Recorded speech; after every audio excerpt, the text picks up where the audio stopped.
Spoštovane obiskovalke, spoštovani obiskovalci, en lep dobro večer tukaj v Viteški dvorani Bistriškega gradu, ki je kot nalašč danes namenjena tej predstavitvi knjige Nine Pokeržnik, Slovenska Bistrica z okolico v 18. stoletju, saj tudi sama Viteška dvorana poslikava sega v to stoletje.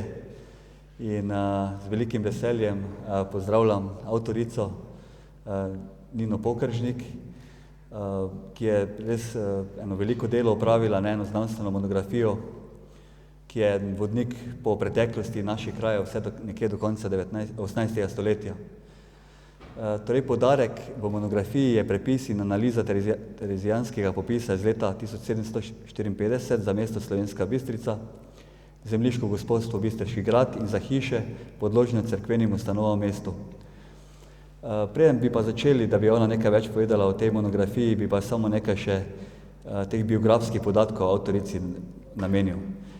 Nina Pokeržnik se je rodila v samostojni Sloveniji, tako da še mlada avtorica. Je magistrica, profesorica geografije in zgodovine. Najpomembneje je pa to, da domačinka in je našo gimnazijo zaključila prav v našem mestu. Strokovno izobraževanje je potem nadaljevala na Filozofski fakulteti Univerze v Mariboru, naziv magistrice, profesorice pa pridobila v lanskem letu. Sodeluje pri številnih projektih, tako da za te projekte ne bi se omenjal, ker jih je kar veliko, ima pa veliko, zelo rada ima veliko, zraven seveda zgodovine in geografije, ki jih ljubi tudi veliko aktivnosti naravi, umetnost ima rada, potovanja, ne. Kot zgodovinarka pa meni, da, ker jo tudi zanima lokalna zgodovina, tako kot mene, ne, da bi vsak domačin moral poznati vsaj delček preteklosti domačega kraja. Ne. Tako še enkrat lep pozdrav Nini Pokeržnik.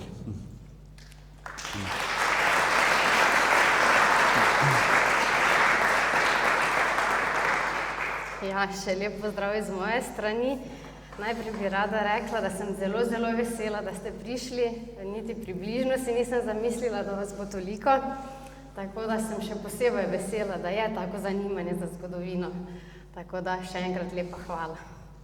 No, jaz bi samo to dejal, da smo oba pisto prvič v taki vlogi, jaz kot neki novinar, voditelj tukaj in ona kot predstavlja tole knjigo, tako da, če bo kakšna trema, kakšna napaka, kar se oproščamo naprej. Sicer pa Nina, zakaj je knjiga nastala in kdo te navduši zgodovino in zakaj ravno ta tematika, ta terezijanski popis, ki je zelo specifičen? Ja, najprej, če začnem kar s prvim vprašanjem, zakaj je knjiga pravzaprav nastala. Knjiga je nastala, v bistvu je nastajala že kar nekaj časa. Z tematiko zgodnjega novega veka sem se začela ukvarjati že v študijskem času, že na prvi stopnji, kjer sem v okviru diplomske seminarske naloge proučevala terezijanski popis iz leta 1754, najprej za mesto Slovenska Bistrica, potem kasneje v času, v bistvu v okviru magistrskega dela, pa sem tematiko še razširila, sem zajela v bistvu potem vse terezijanske popise za Slovenijo-bistriško območje iz leta 1754, torej še za popis gospodstva Bistriški grad in pa vseh cerkvenih ustanov v tem času. No in potem po koncu študija pa sem dobila iz založbe Kulturni center v Mariboru ponudbo za izdajo knjige in potem je knjiga nastala in pravzaprav tu se je še začelo še dodatno raziskovalno delo, ker sem rekla, zdaj pa če pa bo knjiga, potem bom pa jo še nadgradila in še razširila, tako da ne gre tu zdaj za magistrsko delo, ampak sem v bistvu to delo potem še razširila z veliko primerjavami teh enakih popisov za ostala štajerska, spodnje štajerska mesta, gospodstva in pa cerkvene ustanove. Tako da to mislim, da sem odgovorila. Potem se me pa vprašal, to moram povedati, kdo me je navdušil za zgodovino. To me je navdušila moja mama, to vedno rada povem, ker je bilo to pravzaprav že zelo zgodaj, že lahko rečem v času vrtca, ko mi je kupovala ogromno zgodovinskih slikanic, še zdaj se spomnim, še zdaj jih imam seveda, kako so živeli v času srednjeveških gradov, pa vem, da sem imela Trojo, pa ne vem kaj vse, tudi ogromno otroških atlasov in obe najo sestro je pogosto peljala na številne izlete in po Sloveniji in po Evropi, kolikor je le ji čas in pa predvsem finance, koliko so jo omogočale in zato ji bom vedno hvaležna, tako da to je neko, bi tako rekla, njeno darilo meni. Zdaj pa mogoče še eno anekdoto samo na to temo povem. Že v vrtcu se spomnim, da sem rada vzgojiteljicam razlagala, sem imela 3 najljubše osebe, Marijo Terezijo in Napoleona in Tutankamona. In sem želela izvedeti čim več o njih, ampak seveda vzgojiteljice mi niso znale kaj na ta način o tem povedati.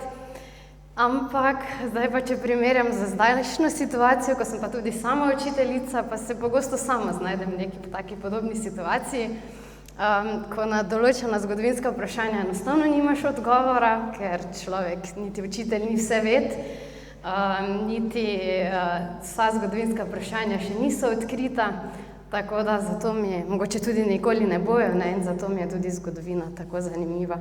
Tako da to je ena kratka mogoče anekdota, tako da je res že to dolgo obdobje, odkar me zanima zgodovina. Ja, hvala. Domnevam verjetno, da si tudi verjetno veliko hodila sem v grad, si to hodila. Ja, seveda. Ja. Sam grad je taki objekt, ko ti da neki ljubezen do zgodovine.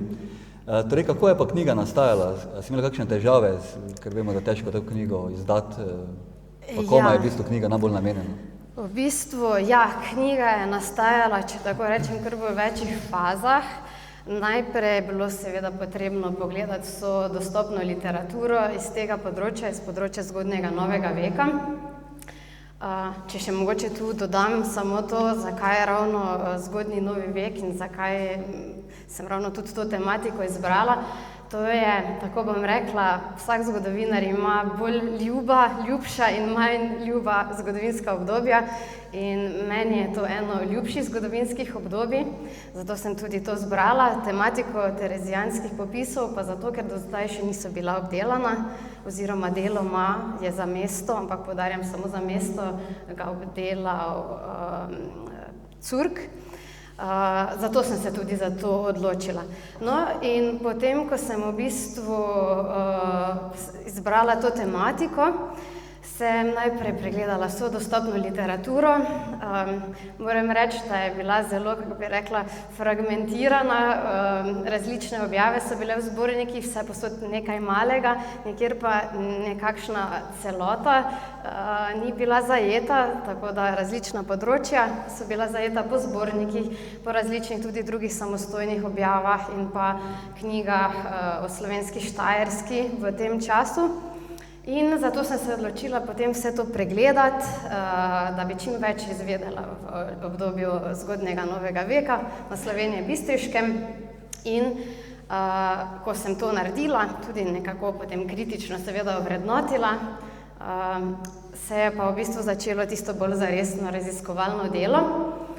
Odpravila sem se v Gradec, v Štajerski deželski arhiv, kjer sem dobila fotokopije teh terezijanskih popisov. Mogoče naj povem, da gre to za 42 listin, vsega skupaj A3 formata. In takrat se je pa tisto resno delo potem šele začelo.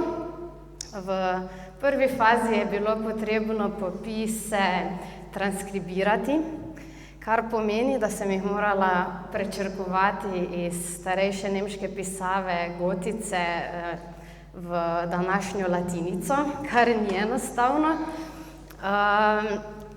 Pri tem se pa ohranijo v bistvu vse posebnosti pisca, tudi če je napisal karkoli narobe slovnično, karkoli moraš res vir prepisati v celoti, da se v bistvu na ta način tudi vir zaščiti in ohrani, in da je potem tudi bolj dostopen. Tako da sem naredila prepis vseh teh popisov. Potem pa sem to analizirala, uporabila vse te podatke in so nastale zanimive zgodbe, zanimiva spoznanja. Temu vsemu sem pa v bistvu še potem dodala več tematskih zemljevidov in pa tudi nekaj grafikonov in tako opremila knjigo z veliko slikovnega gradiva in tako, ja. Seveda, to predlagam, da knjigo vzamete v roke, boste videli, to je res eno ogromno delo bilo. Da pa ne bi samo govorili, bi pa tudi smo poskrbeli za eno glasbeno točko. Torej, v kulturnem programu bo nastopila uspešna učenka glasbene šole iz Slovenske Bistrice, Hanna Hren na citrah. In tudi skladba je v bistvu iz baroka, baročni ples skladatelja Roberta de Vize, Preludi.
Zdaj bi se pa kar lotila, malo pokazalo bi šli po tej knjigi, torej po vsebini, pa malo slikovnega gradiva bi predstavili.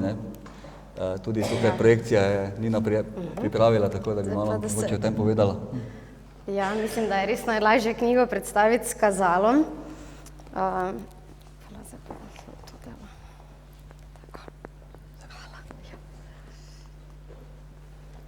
To je prvi del kazala. Tako. Zdaj, če najprej na začetku povem samo nekaj besed na splošno vsebini, preden grem podrobno po kazalu.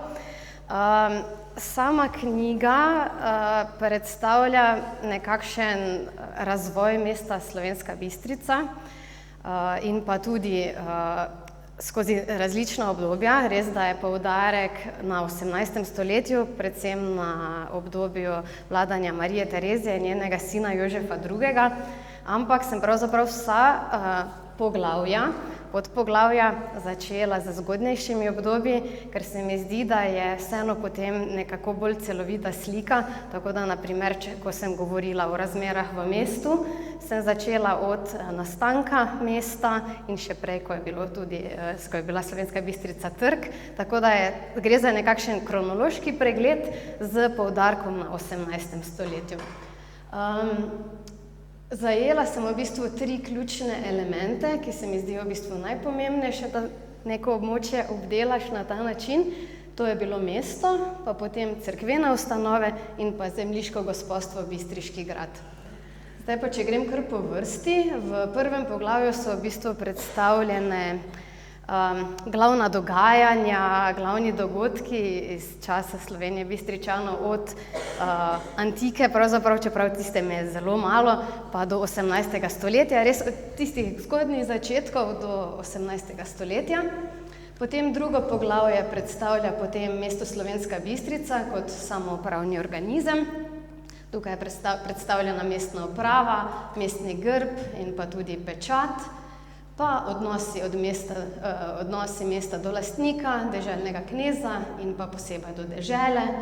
Tudi veliko sem pisala o obrti, trgovini, poštnem prometu, o demografiji tudi nekaj in to je predvsem na podlagi matičnih knjig iz 17. in pa potem 18. stoletja.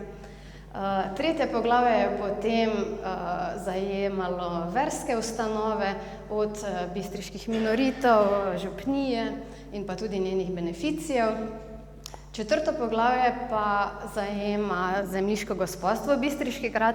Sem tudi obrazložila, kaj pravzaprav predstavlja zemljiško gospodstvo. Mogoče, če še na tej točki to povem, knjiga res da je znanstvena monografija, ampak je napisana v bistvu zelo berljivo, zelo razumljivo. Ne rabi nihče imeti nekega predznanja zgodovine, da bi razumel, zakaj se gre.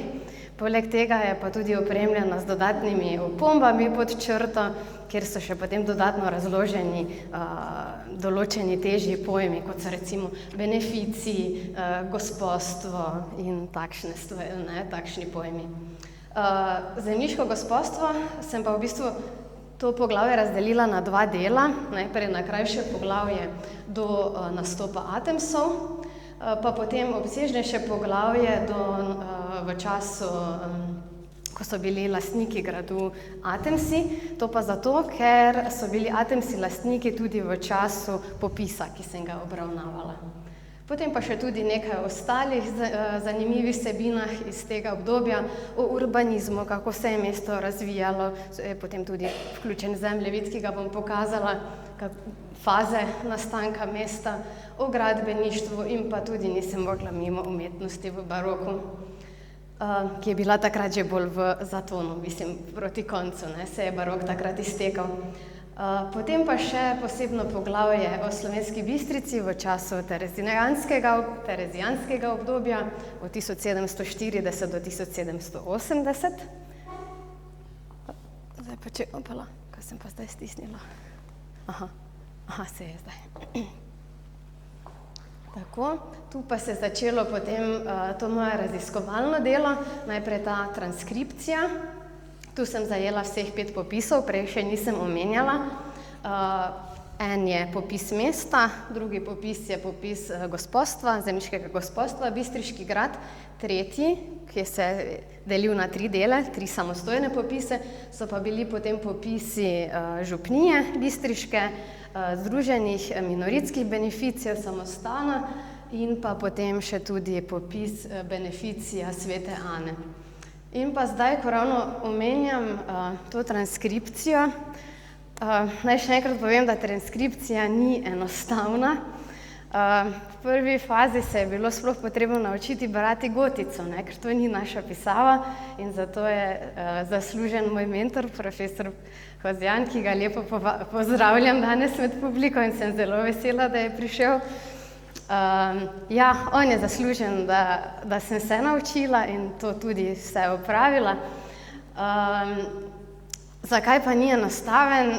Po drugi strani tudi zato, ker res, da gre za lepopis, ampak velikokrat je neberljiv, ni neberljiv, je berljiv, ampak težje berljiv, ker pisali so jih različni pisci, vsak je imel svoje posebnosti, od latinskih izrazov do okrajšav, kratic, tako da je to v bistvu kar težko in obsežno delo. Veliko moraš sklepati na podlagi nekega znanja, si pomaga tudi z slovarji, starejšimi nemškimi slovarji, ker v bistvu to gre za starejšo različico nemščine in veliko besed ni danes več sploh v uporabi v nemščini. Tako, to še to o tem. Pa še mogoče pri tej transkripciji, ki se pa potem pri analizi mi je pa, če tako rečem, nekakšno težavo, večjo težavo so mi predstavljali toponimi. To so pa današnja naselja, ki so morala sem lokalizirati ta naselja, ki so bila zabeležena v popisu, za katera današnja naselja to gre. In tudi ni enostavno, ker veliko toponimov je bilo opisnih, kot naprimer, če dam primer Godčev urad, ne moreš vedeti, za katero naselje gre. V veliko primerih pa večinoma so pa bili rešljivi, ampak to sem si pa tudi veliko pomagala z delom v Mariborskem pokrajinskem arhivu, z različnimi slovarji, z toponimi. Tako, Torej, tu je potem ta analiza, zdaj sem že malo o samem delu tudi povedala. V zadnjem podpoglavju analize pa je še potem primerjava vseh teh slovenjebistriških popisov iz leta 1754 z ostalimi, ne vsemi, ampak popisi drugih štajerskih mest, zemljiških gospostev in pa cerkvenih ustanov. Tako, to je nekako to v zvezi z vsebino. Ja, hvala, Nina. Ko sem jaz to knjigo prebiral,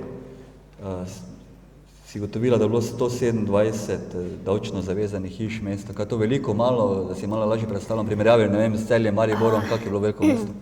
Ja, je bilo kar veliko mesto, vsekakor ne eno največjih, recimo, koliko se spomnim podatkov, recimo Maribor jih je imel čez 200, zdaj ne vem čisto točno na pamet, ampak imam nekje zapisano, mislim, da okoli 250, Celje, Ptuj, 180 tu nekje, tako da je bilo kar veliko mesto.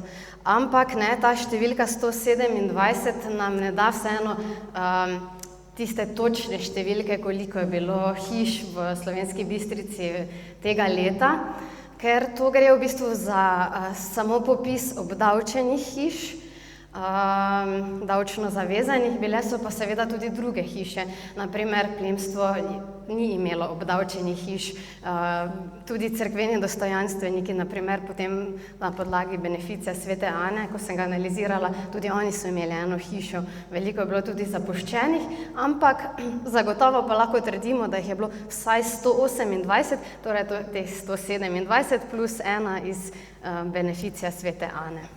No, da malo to razložimo, sploh kaj je to benefici, ne? Ja. Pa tu v knjigi se prebere, da so bili potem svobodni meščani, pa kajžeri, pa gostači, kdo so bili ti ljudje? Ja, mogoče, če najprej začnem z beneficijem, če tako preprosto rečem, to je v bistvu šlo za nekakšno cerkveno službo, če se tako izrazim, kjer je v bistvu beneficiat, to je ta prejemnik beneficija, ki je užival benefici, če se tako izrazim, dobil neko nepremičnino, naprimer neko podložno kmetijo, vinograd, del gozda in od tega on prejemal potem dohodke, torej je bilo to kot nekakšna njegova služba, je pa moral v zameno za to, po prejšnjem dogovoru, opravljati neke cerkvene naloge, naprimer poučevati verouk, spovedovati, izvesti nekaj maš, tako da na ta način. To, potem pa sva še rekla razliko med meščani, gostači in kajžarji, ja. Vsi ti trije se pojavljajo v popisu mesta. Je mogoče edina njihova posebnost to, da so bili vsi, mislim, enakost to, da so bili svobodni, drugače so pa bile med njimi velike socialne razlike, najvišje so bili vsekakor meščani, ampak tudi med meščani je bilo veliko razlik med bogatejšimi in manj premožnimi meščani. No, potem so bili kajžarji na drugem mestu, med temi tremi, šele najnižje na družbeni lestvici so bili pa gostači. Zdaj pa, če po vrsti povem najprej za meščane, to so bili v bistvu svobodni, polnopravni prebivalci mesta. Posebnost pa je bila ta, da so imeli mestne pravice. In te mestne pravice so med drugim zajemale tudi to, da so se lahko ukvarjali s trgovino, lahko so se ukvarjali z obrtjo, sodelovali so v političnem življenju mesta, ampak odvisno tudi, kako premožni so bili, toliko so lahko sodelovali v politiki. Bili so lastniki hiš, medtem ko pa recimo kajžarji so, mogoče kakšen kajžar je bil lastnik hiš, medtem ko pa za gostače, pa zagotovo vemo, da noben gostač ni mogel biti lastnik hiše. Recimo kajžar je v bistvu imel le kakšno majhno hišico in pa nekaj malega zemlje okoli nje, ampak od tega nikakor ni mogel živeti. To je šlo za kaki vrt, malo njivico, tako nekaj za sproti.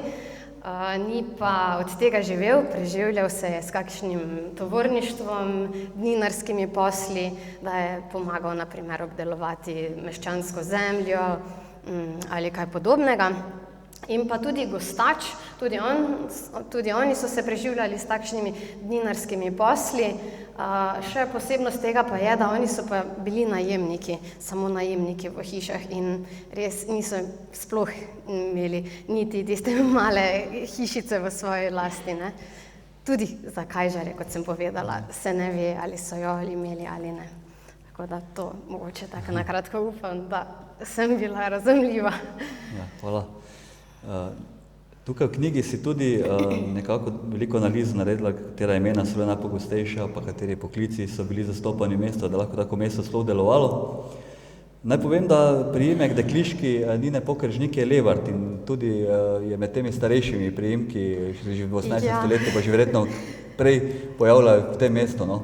Tega sem bila zelo vesela, no, tudi to mi je zelo zanimivo, ne, ko se nekega vira lotiš, pa ko vidiš, da tam najdeš priimke svojih prednikov, ti je to še toliko bolj zanimivo. In ja, moj dekliški prejšnji priimek po očetovi strani, torej je Levart in je bil tudi tam najden, in pa tudi oba priimka po mamini strani, Korošec in pa Podvršnik, oba sta bila takrat že prisotna. Edina škoda tega popisa je, da niso naslovi bili napisani, številke hiš, ne, tega pa ni. Ja, tega pa ni. Ja, mogoče, če kar pokažem, mislim, da imam tudi nekje sliko popisa. Imam še malo bolj naprej. Tu še nekaj teh pa mogoče, če zdaj pokažem nekaj slikovnega gradiva, pa bom potem mogoče še o popisu nekaj več povedala. Zdaj pa spet.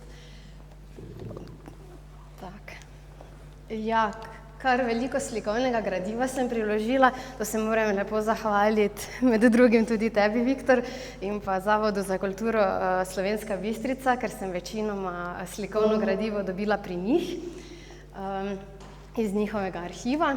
In to je med drugim tudi ena slika, ki sem jo od njih pridobila, prikazuje pa Slovensko Bistrico, sicer v malo zgodnejšem obdobju, ker ni veliko vseeno slik iz 18. stoletja, moraš res napraskati, da kaj najdeš, tako da če je to sicer 70 let dobrih se zgodilo prej, tudi verjamem, da se je veliko spremenilo do takrat, ampak vseeno nam takšne slike tudi veliko povejo, zato sem tudi jih vključila, čeprav so malo bolj zgodnje. Večinoma je šlo za Višerjeve bakroreze, teh sem kar nekaj uporabila in če mogoče tukaj kar pokažem, tole je mestna hiša, potem tole je grad, v bistvu še bolj v začetnih fazah, potem minoritski samostan z Marijino cerkvijo in pa tu je tudi že viden park, grajski park. In pa tudi potem ena izmed mestnih vrat, zagotovo so bila 3, kar je tudi še v današnjem bistriškem grbu. Tako da tole, na primer, to je potem še druga Višerjev bakrorez, tudi z bistriškim gradom, vidite, je dobil že podobo, bolj podobno današnji, in pa tudi Marijina cerkev, zadaj park. To pa je že grad skoraj v današnji podobi, se je tudi že za nadstropje višje povišal, ker vidite tudi po letu, že gre za leto 1700. In pa tudi to, ta je ena meni najljubših, ker se Bistričani premalo zavedamo, kako čudovit park je nekoč imel naš grad. Žal je danes le še mali ostanek, šlo je res za krasen baročni park, vse do zdravstvenega doma je obsegal. Pa še mogoče omenim to posebnost, šlo je za baročni park in posebnost baročnih parkov je bila ta, da so bili vzporedni z pročeljem. Pročelje gradu je tukaj, vidite, tu je pa tista glavna linija parka. Zaradi postavitve gradu v tem primeru to ni bilo mogoče. In to mogoče še naj povem, da v tem času je bil to največji park na spodnjem Štajerskem. Tako da to ni kar tako. Tule sta Ignac Marija II. Grof Atems, ki je bil lastnik gradu v času popisa, in njegova soproga. To je prikazan razvoj bistriških pečatov in grbov, najprej čisto ta osnovni bistriški pečat, prvi znan, ki je bil potem tudi zametek za naš današnji grb in pa tudi oba vmesna prejšnja grba in vidite, vsi trije imajo te 3 mestne stolpe. To pa je potem en Curkov zemljevid, ki zelo lepo prikazuje razvoj mesta Slovenska Bistrica. In če začnem najprej z Gradiščem, kjer se je vse skupaj začelo, to je tole. Gradišče je v bistvu prva taka vaška naselbina, ovalne oblike, kot tudi kažemo obliko, z trapezastim trgom. Tu je bila glavna prometnica, najprej med Ptujem in Celjem, kasneje tudi Mariborom. Tule je grad, Marijina cerkev in pa Jernejeva cerkev in tu se je torej najprej začelo razvijati, potem v drugi fazi, v času trga, tole je današnji Trg Svobode, se je mesto potem začelo razvijati, oziroma trg začel razvijati nekje med gradom in Gradiščem v tej fazi in pa potem še v času nastanka mesta, to je bilo za primerjavo 1310, takrat je zagotovo Bistrica že bila mesto, mogoče tudi prej, ampak v virih je takrat prvič omenjena. In potem kasneje, v 16. stoletju, tukaj je potem potok Bistrica, se je pa mesto razširilo še sem na to stran Bistrice, proti Jernejevi cerkvi. Tako. To je eden izmed zemljevidov, ki sem jih naredila. Ta konkretno prikazuje, kje je takratna bistriška župnija imela svoje župljane. Za osnovo sem pa vzela jožefinske vojaške zemljevide, tako da res prikazuje prikaz iz tistega obdobja, kako so kraji takrat izgledali. To je eden izmed grafikonov, kjer sem prikazala socialno strukturo zemljiškega gospodstva Bistriški grad na podlagi popisov. Tu so potem prikazani vsi ti v bistvu sloji popisanih. Tu, potem še pa v zadnjem poglavju, pa se mi je zdelo pomembno, da vključim še stare bistriške razglednice. Sicer časovno ne sovpadajo s tem obdobjem, ker so iz konca 19. stoletja in začetka 20. stoletja, ampak sem jih vključila zato, ker si potem lahko lažje predstavljate, kako pa je mesto izgledalo potem 150 let kasneje. In prikazujejo in mesto, grad in okoliške kraje. In nisem še nikjer videla, da bi bile objavljene in sem rekla, zakaj pa ne bi še jaz v knjigo vključila. Tako da sem potem še to dodala. Teh je kar nekaj na koncu v prilogi. To pa so zdaj popisi. Mogoče še tu nekaj besed o teh popisih, čisto na kratko, da si predstavljate, kako izgleda v bistvu. Še bom kar vzela. Pisava Gotica. Tole je popis najprej, prva stran seveda samo, župnije, bistriške župnije, to pa popis mesta. Na primeru župnije so bili v tejle koloni so bila zapisana najprej naselja in pa po posameznih naseljih z imenom in priimkom popisani, kdo je bil tam imetnik hiše in pa njegov poklic in pa koliko hiš so posedovali. Na primeru mesta je šlo pravzaprav za podobno zadevo, samo da tu niso bile našteta seveda naselja, ampak samo Slovenska Bistrica. Tako da za primerjavo. So pa ti popisi, mogoče zdaj izgleda malo suhoparno, ne kot vir, ampak so dali ogromno podatkov od res starih imen, priimkov, lahko sem sklepala o približni velikosti naselij, takratnih imenih naselij, o številu ženskih hišnih gospodaric, številu žensk, socialno strukturo, glavnem ogromno zanimivih podatkov in še seveda vseh poklicev, ki so bili prisotni takrat v Bistrici, tako da mi je bilo zelo zanimivo. Jaz domnevam, ko so naredili ta popis terezijanski, da je bilo veliko negodovanja. To je bilo isto kot danes za nepremičninski davek, po mojem so bili ljudje že strahu, kako bo obdavčeni. Ja, tudi, čeprav v osnovi, še naj poudarim, da v bistvu je to šlo, ta odlog za popis je izdala Marija Terezija, kot sem že omenila, ampak sicer ne točno v tem primeru za davke, ampak za vojaški nabor, zato se je delal tudi popis, ampak tudi sigurno tudi zraven kaj za davke. Ja, vedno je nekaj zadaj. Pa še to bi rada poudarila, da v bistvu ne gre za splošen popis prebivalstva. To se mi zdi, da je zelo pomembno povedati, ker ta je bil šele potem 16 let kasneje narejen, leta 1770, in tisto je bil res prvi popis tu štajerskega prebivalstva, naših dežel, splošen popis vsega prebivalstva. Tu je pa šlo le za delni popis, za popisovali so vse hišne gospodarje. Torej, če se tako izrazim, hišne, v bistvu poglavarje družin, tisti, ki so bili imetniki hiš, tako kot sem rekla, na primeru mesta so bili to lastniki hiš, na primeru gospodstva Bistriški grad in cerkvenih ustanov je pa šlo za podložnike, tako da se je vedelo, da so to le imetniki hiš. Ja, mislim, da to bilo zelo zanimivo. Ta Marija Terezija res eno veliko delo naredila v tistem času. Tudi neka začetnica bila teh pokrajin, tudi, ki je še danes taka pereča tema. Pa naše nacionalno jetje sem prenesla. Krompir smo učeli jesti, ko je ona bila v vlasti. Res so jo imeli za okras. Torej, če se vrnemo nazaj, tukaj poklicem, sem zaznal en zanimivi poklic, ki je bil zelo pomemben tu v Bistrici, se pravi solni nadzornik. Ja, je zagotovo bil zanimiv poklic. Pojavili so se 3 solni nadzorniki, bili so popisani, in pa en pooblaščen trgovec s soljo, ker sol je bila takrat zelo dragocena dobrina in se veliko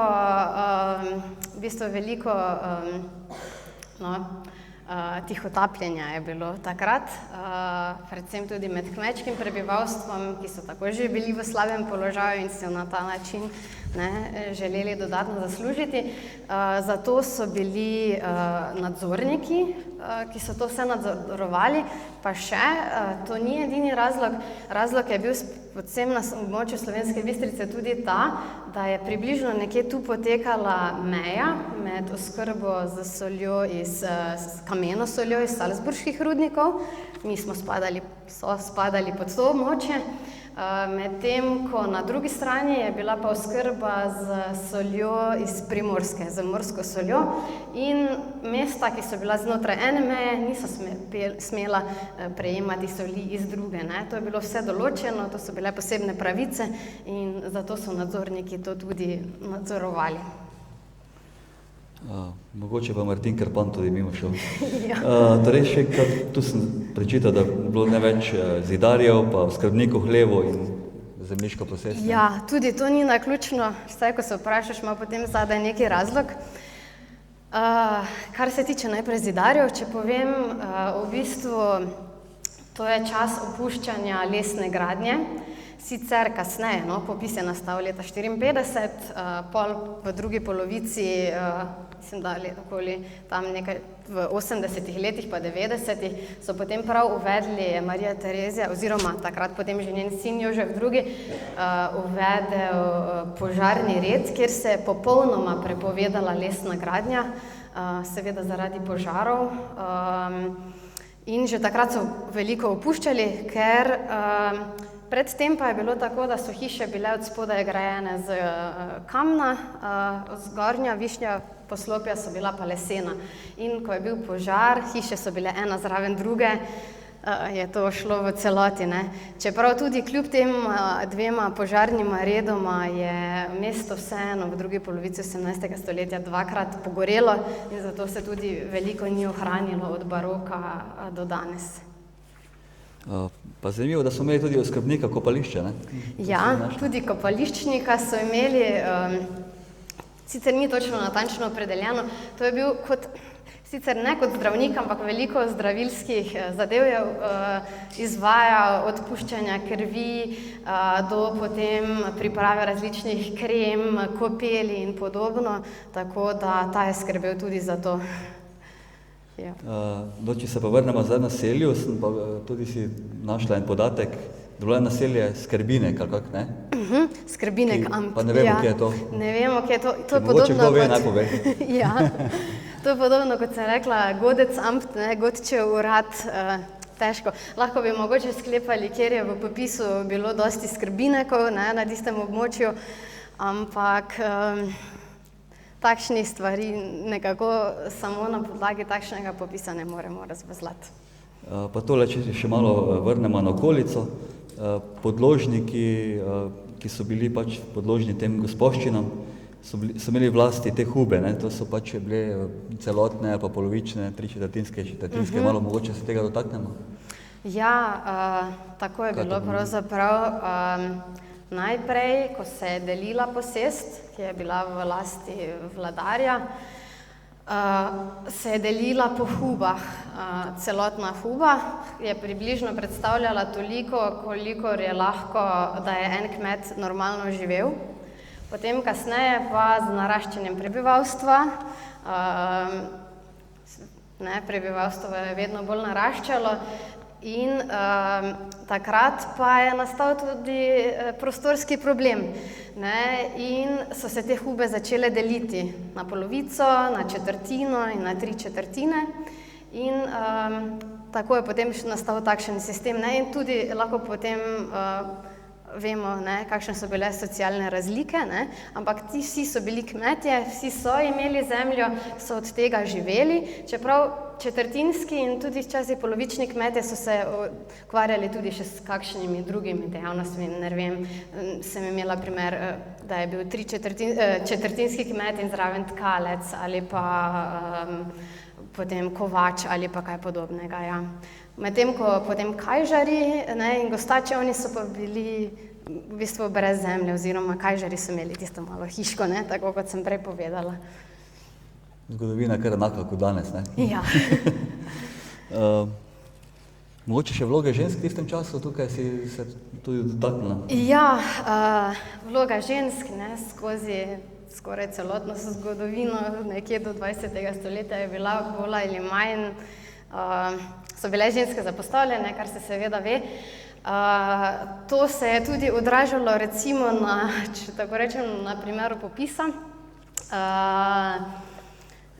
Na primeru mesta sem recimo imela, ne, se že tudi vidi po številu samih popisanih žensk, ne, recimo, če je bilo 127 popisanih v mestu, je bilo med njimi le 8 žensk, to je večinoma šlo za vdove, ki so po možu, pokojnem možu podedovale hišo z zapisano obrtno pravico v večini primerov, ne vseh seveda.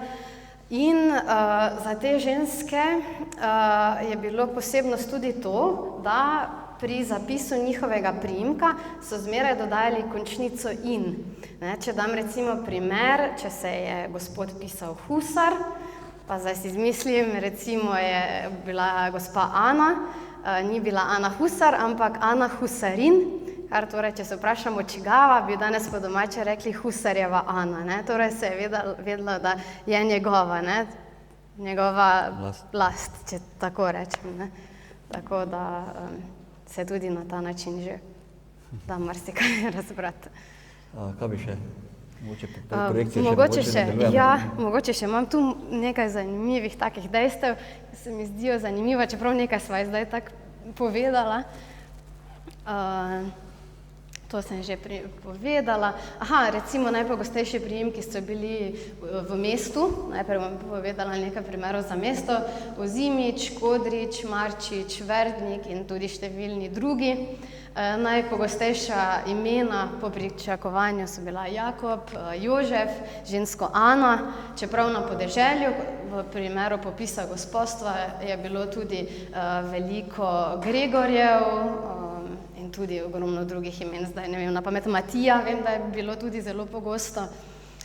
Zanimivost v tem popisu pa je bila tudi ta, da je veliko oseb bilo brez zapisa priimka, so samo pisci označili črko N, kar je pomenilo nominatus po latinsko, to pa pomeni kot neznan, no, na nek način, pomenilo je pa dejansko to, da popisovalec ni šel do tiste osebe, ker so bile to osebe nižjega socialnega položaja in niso bili toliko, ne, da bi šli do njih.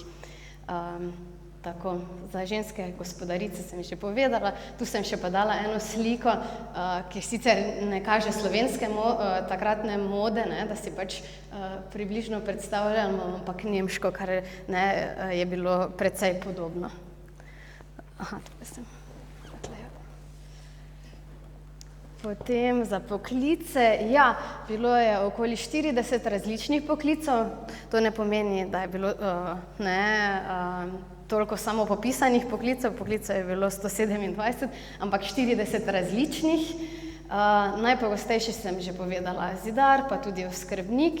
Veliko pa je bilo tudi lončarjev, čevljarjev in pa usnjarjev, kar pa tudi ni naključje, ker vsi vemo, da ima Bistrica rečni dolinski relief in to da obilico gline, tako da to tudi ni naključje. Potem čevljar in usnjar, ta tradicija se je še nekako v mali meri ohranila do danes. Sklepam pa, da jih je bilo toliko, ker je bila zelo močna trgovina med Madžarsko in Italijo z živinorejo, da je mogoče tudi to imelo nekakšen vpliv na število teh čevljarjev in usnjarjev in seveda tudi potrebe meščanstva po živečih v mestu po teh produktih. Med zanimivejšimi poklici, ja, stolne nadzornike sem že omenila, potem meni zanimiv poklic se mogoče še zdi za izpostaviti poštni mojster, to ni nikakor mišljeno kurir, to je res tisti šef pošte, upravnik pošte, in je bil tudi eden najbogatejših, če ne res najbogatejši meščan v mestu. To je res imel veliko vpliva in denarja v tistem času. In pa tudi vrtnar, morda je bil celo to grajski vrtnar, predvidevam, da zato, ker je bil to res ogromen park, ne. Sicer verjetno je veliko vrtnarjev tudi živelo v samem gradu oziroma v okolici grada, očitno pa je ta imel vseeno toliko dohodkov, da je lahko živel v svoji hiški v mestu. To pa je potem primer Bistriškega parka na poznejšem franciscejskem katastru. To pa sem tako za primerjavo dala res, da je to hiša iz Londona, ampak mogoče vseeno na nek način neka podobnost, kako so izgledale bogate, poudarjam bogate meščanske hiše v tistem času. Od spodaj so bili kuhinjski prostori, v tem osrednjem oziroma tukaj pri vhodu hodnik in pa potem jedilnica, potem salon, kakšen kabinet, spalnice in prostori za služinčat. Ampak v Bistrici je vseeno verjetno to izgledalo bolj tako, ne, ni bilo tako na veliko, so bile bolj od spodaj, verjetno kakšne delavnice, obrtne in kaj takega, ne, ampak vseeno mogoče tako za primerjavo, kako so bile razporeditve prostorov. Potem pa še nekaj podatkov za zemljiško gospodstvo Bistriški grad. Kot sem povedala, je bilo v lasti Ignaca Marije II., grofa Atemsa. Če še mogoče naj povem, da grad je in seveda celotno gospodstvo Bistriški grad, zemljiško gospodstvo kupil že njegov ded leta 1717. On pa je bil potem v času popisa lastnik gradu. Bilo je vsekakor eno večji gospodstev, ko sem delala primerjavo v tistem času. Imelo je 486 podložnih hišnih gospodarjev, od tega pa je bilo 55 žensk. In mogoče kot zanimivost, če naj povem, živeli so v 32 naseljih, območjih, 32 pa zato, ker je v bistvu zapisano zato 32, zato ker sicer v popisu je bilo zapisanih 34 naselij, ampak na primeru 2 naselij ni bil popisan nihče, tako da so si verjetno prej že naredili nekakšen formular in so prej mogoče živeli tam podložniki v tistih 2 drugih naseljih. Za primerjavo, gospodstvo Celje je imelo jih 580 in pa grad Maribor 403, tako da tu nekje, ne. Na podlagi potem analize velikosti teh naselij so bila pa večja naselja Ugovec, Črešnjevec, Zgornja Bistrica, Tinje in Šmartno na Pohorju, ki so imela okoli 30 do 40 hiš. In pa potem še tukaj ena karta, ki sem jo izdelala tudi na primerjavi, na osnovi jožefinskih vojaških kart in sem tukaj potem te toponime, ki sem jih razvozlala, tudi napisala, ne, kje so bili popisani ti hišni gospodarji. Sem pa recimo, na primer, zdaj si izmišljujem, recimo Tinje sem zapisala samo enkrat, čeprav sem mogoče v popisu zapisala najprej samo kot Tinje Dorf, kot Tinje vas in pa Tinje recimo Berg, kar je pomenilo v bistvu gorice, tako da so posebej popisovali tisti vaški del in pa potem vinogradniški del, ne. Tako da ni tu vseh 34 naselij, tudi zato, ker sem jih na ta način potem tudi smiselno opredelila. In pa še cerkvene ustanove. Za primerjavo, župnija Svetega Jerneja v Slovenski Bistrici je imela 18 podložnih hišnih gospodarjev, minoriti so imeli ogromno več, 70, ampak naj tu povem, da je pa župnija imela premožnejše kmete, kot sem prej povedala, več je imela celih kmetov, recimo minoriti so pa imeli več teh četrtinskih manj premožnih kmetov, ne, kar je prinašalo manj dohodkov. In pa benefici Svete Ane je pa imel 22 podložnih hišnih gospodarjev. Tako, pa še mogoče za zanimivost, za na konec, posebej pri cerkvenih ustanovah, pri teh popisih je bilo ogromno viničarjev in pa vinogradniških kočarjev, ker je bilo vino res pomemben produkt in za obredne potrebe in kot živilo in pa tudi kot tržni produkt, s katerim so trgovali. Tako da, če zdaj zaključujem pri vinu, še vas hkrati na koncu tudi vabim na pogostitev. Tako je, ne, tudi danes je vino zelo pomembno, ne. Zdaj, glede meščanov, ne, meščani so bili zelo bogati, mislim, da v našem mestu, Slovenski Bistrici, in po vojni so dobesedno izginili z obličja, kar se tudi zdaj zadnje čase veliko odpira, ampak nažalost je vedno manj ljudi, ko bi v tem pričali, pa slik, pa tak naprej. Arhiva je zelo malo glede tega v našem mestu.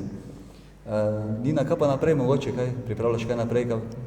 To sem zdaj ravno razmišljala te dneve, kaj bi lahko v prihodnje. Je mogoče potem ta poznejši popis 1770, da bi kaj iz tega področja, ne vem še zagotovo, ampak marsikaj bi se še dalo. Kaj pa 19. ali pa 20. stoletje? Ja, to pa bolj tvoje področje, ne? Ja, tudi. Samo je pa res, da me pa bolj zanima ta obdobje zgodnjega novega veka, torej, če mogoče še to povem, ne, kako to približno zamejimo ta čas. Sicer v zgodovini seveda ni nekih ostrih mej, ne morejo niti biti in sploh ta obdobja, na katera jih delimo, so čisto evropocentrična, ne, nima nobene veze, kar je bilo tu v Evropi in kaj se je dogajalo, ne vem, z Indijanci v Ameriki in azijskimi kulturami, ne. Torej, če recimo zamejimo po naše zgodnji novi vek, je to nekje od priplutja Kolumba v Ameriko 1492 pa do konca potem tega terezijansko-jožefinskega obdobja do 1790, torej nekje do konca 18. stoletja. Ja. Tako da to je to obdobje, ki me bolj zanima. Ja. Mogoče cenjeno občinstvo, kakšno vprašanje? Kaj nismo rekli? Je še kdo kaj dodal? Seveda, to je pa en velik aplavz, si Nina zasluži, ne?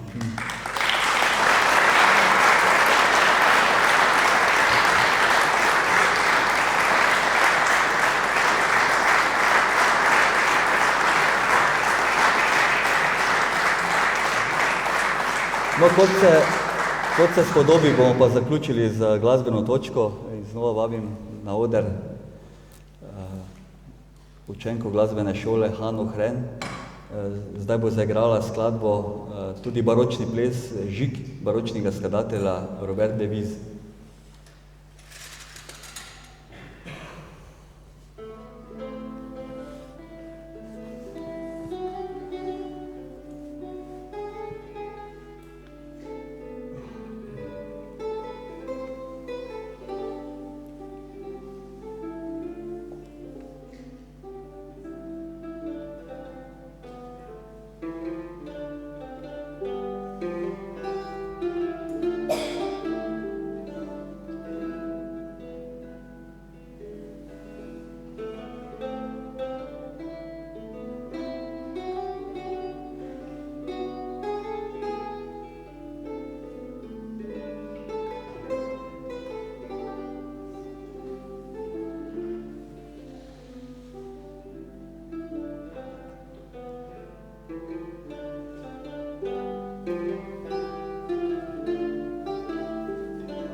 Tudi tebi, Viktor, lepa hvala in tudi seveda za povabilo Zavodu za kulturo Slovenska Bistrica, tako da hvala lepa.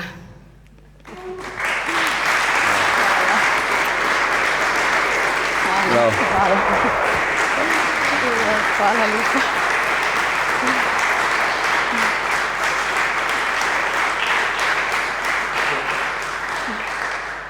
Če se lahko dovolim še iskrene čestitke strani založbe, mislim, da smo odlično delo opravili.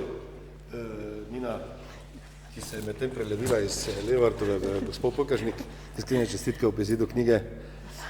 Knjigo pa lahko seveda ob izhodu kupite, sicer po redni ceni, ker zakon ne dovoljuje pol leta vse po izidu knjige znižati ceno. Smo pa pripravili lepo darilo, glasbo skupine, CD skupine Tata Druj, ki paše zraven k zgodovinske knjigi.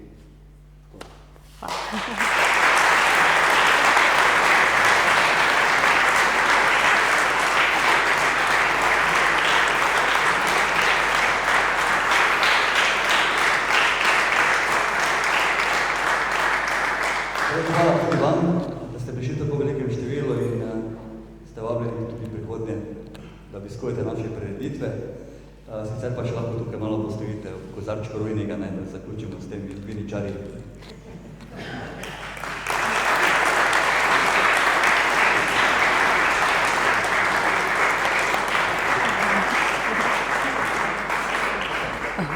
Ja.